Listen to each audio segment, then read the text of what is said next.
নমস্কার। এই মুহূর্তে আমার হাত কাঁপছে। আমি এই স্ক্রিপ্টটা লিখতে বসেছি, আর হঠাৎ করেই আমার শরীরে একটা কাঁপুনি দিয়ে গেল। আপনি ভাববেন, এটা নাটকীয়তা। কিন্তু না, আমি যখন পঞ্জিকা খুলে আগামীকালের তারিখ দেখলাম, শনিবার ২৫শে জুলাই, তখন আমার গায়ে শিউরে উঠল। কারণ এই দিনটা আপনার তুলা রাশির জন্য কোনো সাধারণ দিন নয়। এটা সেই দিন যখন স্বয়ং ভগবান বিষ্ণু ক্ষীরসাগরে শেষনাগের ওপর যোগনিদ্রায় আচ্ছন্ন হবেন ৪ মাসের জন্য। আর এটাই দেবশনী একাদশী। আপনি কি জানেন, তুলা রাশি শনিদেবের প্রিয় রাশি। শনি যখন মিনে বসে আপনার দিকে তাকিয়ে আছেন, আর বিষ্ণু যখন ঘুমিয়ে পড়ছেন, তখন এই দুটি শক্তির মধ্যে একটা অলৌকিক লড়াই শুরু হয়। আপনাকে সেই লড়াইয়ের মাঠে দাঁড়িয়ে থাকতে হবে। আর সেই কারণেই আমি আজ আপনার সামনে দাঁড়িয়েছি। আমার কাছে প্রশ্নটা খুব স্পষ্ট, আগামীকালের এই দিনটা আপনার জন্য কি নিয়ে আসবে? কোনো দুর্ঘটনা, কোনো সম্পর্কের অবসান, নাকি হঠাৎ অর্থলাভ? পঞ্জিকা বলছে, সবকিছুই সম্ভব। কারণ আজকের নক্ষত্র অনুগ্রহ, যোগ ব্রহ্মা আর করণ বনিজ, এই সব মিলিয়ে একটা ভয়ঙ্কর যোগ তৈরি হয়েছে, যা আপনার জীবনকে চিরতরে বদলে দিতে পারে। আমি আপনার চোখের সামনে পুরো আকাশের মানচিত্র খুলে ধরছি। সূর্য কর্কটে, চন্দ্র বৃশ্চিকে, মঙ্গল বৃষে, শুক্র তুলায়, আপনার নিজের রাশিতে, বৃহস্পতি কর্কটে, শনি মিনে, রাহু কুম্ভে, কেতু সিংহে। আর এই অবস্থানগুলো কি বলে? শুক্র যখন আপনার নিজের রাশিতে, তখন আপনার ব্যক্তিত্ব, আপনার ভালোবাসা, আপনার সম্পর্ক, সবকিছুই শক্তিশালী হয়ে ওঠে। কিন্তু রাহু যখন আপনার সপ্তম ভাবে, তখন আপনার সম্পর্কের ক্ষেত্রে বিভ্রান্তি তৈরি হয়। আর শনি যখন আপনার ষষ্ঠ ভাবে, তখন আপনার শত্রুরা সক্রিয় হয়ে ওঠে। আমি কি বলতে চাইছি? আমি বলতে চাইছি, আগামীকাল আপনার জীবনের সবচেয়ে গুরুত্বপূর্ণ দিকগুলো একসঙ্গে সংঘর্ষে লিপ্ত হবে। আপনি যদি সাবধান না হন, তাহলে এই সংঘর্ষ আপনাকে ধ্বংস করে দিতে পারে। কিন্তু আপনি যদি সচেতন হন, তাহলে এই সংঘর্ষ আপনাকে শক্তিশালী করে তুলতে পারে। শেষে যা বলবো, সেটা শুনলে আপনার চোখ কপালে উঠবে। কিন্তু সেটা বলার আগে আমাকে আগামীকালের এই দিনটার কিছু বিশেষ দিক তুলে ধরতে দিন। পঞ্জিকা বলছে, আগামীকাল সকাল 11টা 34 মিনিট পর্যন্ত একাদশী তিথি থাকবে। তারপর দ্বাদশী শুরু হবে। মানে, সকাল থেকে দুপুর পর্যন্ত সময়টা খুবই গুরুত্বপূর্ণ। সেই সময়ে আপনি কি করছেন, সেটা আপনার ভবিষ্যৎ নির্ধারণ করবে। আপনি যদি সেই সময়ে কোনো পূজা করেন, কোনো দান করেন, কোনো মন্ত্র জপ করেন, সেটা আপনার জন্য অত্যন্ত ফলপ্রসূ হবে। আর আপনি যদি সেই সময়ে কোনো খারাপ কাজ করেন, কোনো ঝগড়া করেন, কোনো অন্যায় করেন, সেটা আপনার জন্য অত্যন্ত ক্ষতিকর হবে। এখানে একটা গল্প বলি। ২০২৪ সালে আমার কাছে একজন তুলা রাশির মহিলা এসেছিলেন। তাঁর নাম রূপালী। তিনি বললেন, আমার সবকিছু ঠিকঠাক চলছে, কিন্তু হঠাৎ করেই আমার স্বামীর সঙ্গে সম্পর্কের টানাপোড়েন শুরু হল। আমি তাঁর কুণ্ডলী দেখলাম, তখনও রাহু তাঁর সপ্তম ভাবে ছিল। আমি তাঁকে বললাম, আপনি এই দেবশনী একাদশীতে উপবাস করুন, বিষ্ণুর পূজা করুন। তিনি করলেন। ফল কি হল? তাঁর সম্পর্ক ফিরে এল। তাঁর স্বামী আবার আগের মতো হয়ে গেলেন। তিনি আমাকে বললেন, আপনি সত্যিই বলেছিলেন। আমি এই গল্পটা বলছি না যে আপনাকে প্রভাবিত করতে। আমি এই গল্পটা বলছি যে আপনাকে বোঝাতে, এই দিনটার শক্তি আসল। এটা কোনো রূপকথা নয়। এটা জ্যোতিষশাস্ত্র। এটা পঞ্জিকা। এটা হাজার হাজার বছরের পর্যবেক্ষণ। আমি আপনার সঙ্গে এত গুরুত্বপূর্ণ কথা বলছি, আর আপনি যদি ভগবান বিষ্ণুর প্রতি একটুও শ্রদ্ধা রাখেন, তাহলে এখনই একটা লাইক করুন। এই লাইকটা শুধু বাটন নয়, এটা বিষ্ণুর চরণে আপনার ভক্তির প্রমাণ। যারা লাইক করবেন, ভগবান বিষ্ণুর আশীর্বাদে তাদের সমস্ত পাপ ধুয়ে যাবে। আর যারা করবেন না, তারা কি জানেন না যে এই একাদশীতে লাইক না করা মানে বিষ্ণুকে না বলা? এখন আমি দ্বিতীয় সতর্কতার দিকে যাচ্ছি। আমি জানি, তুলা রাশির মানুষগুলো খুব সৎ হয়। তারা সত্যকে ভালোবাসে। কিন্তু এই সত্যই অনেক সময় তাদের বিপদে ফেলে। কারণ যখন আপনি সত্য বলেন, তখন অনেক মানুষ আপনাকে পছন্দ করে না। তারা আপনার বিরুদ্ধে ষড়যন্ত্র করে। তারা আপনার ক্ষতি করার চেষ্টা করে। আর এই সময়ে যখন রাহু আপনার সপ্তম ভাবে আছে, তখন আপনার শত্রুরা খুব সক্রিয়। তারা আপনার পিছনে লেগে আছে। তারা আপনার কোনো ভুলের অপেক্ষায় আছে। তাই আগামীকাল সাবধান থাকুন। কোনো অফিসের মিটিংয়ে খুব বেশি সৎ হবেন না। কোনো বন্ধুর সঙ্গে খুব বেশি খোলামেলা হবেন না। কোনো আত্মীয়ের কাছে খুব বেশি গোপন কথা বলবেন না। কারণ আপনার কথাগুলো আপনার বিরুদ্ধে ব্যবহার করা হতে পারে। আমি একজন জ্যোতিষী হিসেবে অনেক তুলা রাশির মানুষকে দেখেছি, যারা এই সময় তাদের মুখ খুলে বিপদে পড়েছেন। তাই আমার পরামর্শ, আগামীকাল একটু চুপ থাকুন। বেশি কথা বলবেন না। শুধু প্রয়োজনীয় কথাগুলো বলুন। বাকি সময় প্রার্থনা করুন। এখানে একটু থামুন। পরশুদিনও আপনার রাশিতে একটা বড় পরিবর্তন আসছে, যা আজকের চেয়েও জরুরি। 27শে জুলাই শনি বক্র হবে। আর তার প্রভাব পড়বে আপনার ওপর। সেই সতর্কতা যদি সময়মতো না পান, বিপদ দ্বিগুণ হবে। এখনই চ্যানেলটি সাবস্ক্রাইব করুন। শ্রীকৃষ্ণের কৃপায় আপনি সব প্রতিকূলতা জয় করবেন। এখন আসি তৃতীয় সতর্কতার দিকে। আমি আপনার অর্থনৈতিক অবস্থা নিয়ে কথা বলছি। আগামীকাল শনিবার। শনি মানে বিলম্ব। শনি মানে কষ্ট। আর যখন শনি আপনার ষষ্ঠভাবে থাকে, তখন তিনি আপনার আর্থিক অবস্থা নিয়ে কঠোর হন। আপনি হয়তো কোনো বোনাস পাবেন, কিন্তু সেটা পেতে অনেক বিলম্ব হবে। আপনি হয়তো কোনো পুরনো টাকা পাবেন, কিন্তু সেটা পেতে অনেক ঝামেলা হবে। আর এই সময়েই শুক্র রয়েছেন আপনার নিজের রাশি তুলায়। শুক্র মানে বিলাসিতা। শুক্র মানে খরচ।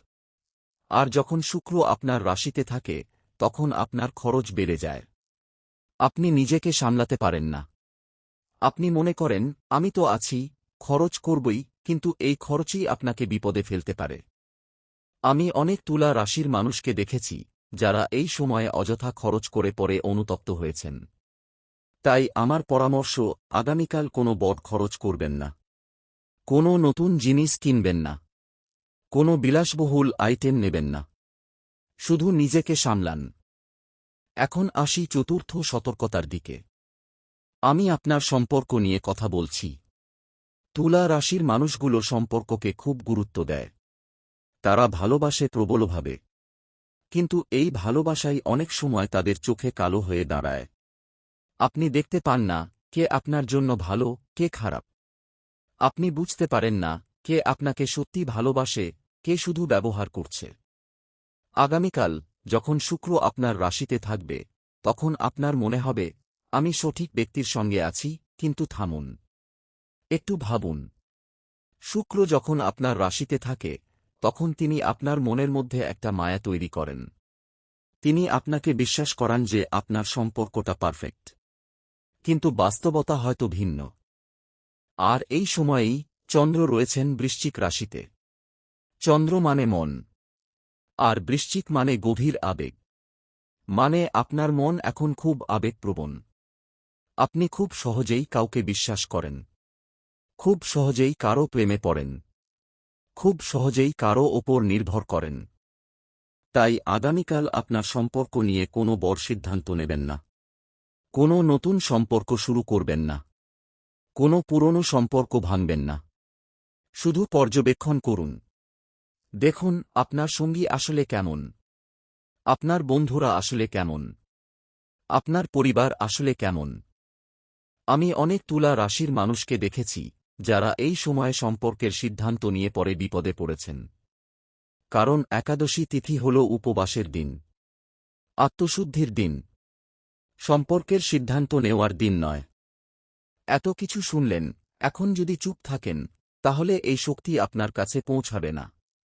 শ্রীকৃষ্ণের শক্তি তখনই সক্রিয় হয় যখন ভক্তরা একসঙ্গে জয়ধ্বনি করেন। এখনই কমেন্টে লিখুন, জয় শ্রীকৃষ্ণ। যত বেশি মানুষ লিখবে, তত বেশি শক্তি জাগ্রত হবে, এবং আপনার সম্পর্কে সুখ ফিরে আসবে। এখন পঞ্চম সতর্কতা। আমি আপনার স্বাস্থ্য নিয়ে কথা বলছি। আগামীকাল একাদশী। উপবাসের দিন। কিন্তু তুলা রাশির মানুষগুলো আরামপ্রিয় হয়। তারা মনে করে, উপবাস করলে শরীর দুর্বল হয়ে যায়, কিন্তু এটা সত্যি নয়। উপবাস মানে শরীরকে বিশ্রাম দেওয়া, মনকে শান্ত করা, আত্মাকে শুদ্ধ করা। আর এই সময়েই মঙ্গল রয়েছেন বৃষ রাশিতে। মঙ্গল মানে শক্তি, কিন্তু বৃষ মানে জড়তা। মানে আপনার শরীরে শক্তি আছে, কিন্তু সেটা কাজ করছে না। আপনি অলস বোধ করছেন, আপনি কিছু করতে চান না। আর এই অলসতাই আপনার স্বাস্থ্যের জন্য বিপজ্জনক। তাই আগামীকাল উপবাস করুন।